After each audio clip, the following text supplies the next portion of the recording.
विरला तुरी मनला छेड़त रही से तभी तो बने मारिस। हाँ, और पुष्पेंद्र सिंह की आँखी के गुर्रैला देखे है। हाँ दाई मोला तो अब बड़े लागे लागत रही से। और ममता चंद्राकर के गाना कितना सुंदर रही से।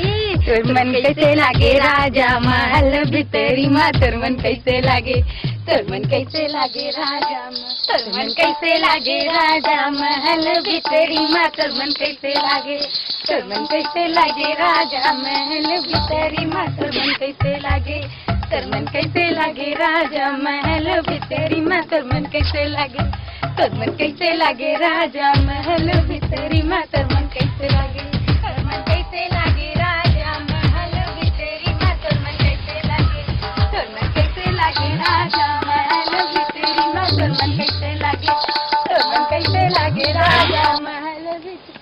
देखो दीदी ये मेरा कार्ड आ तोर मूड में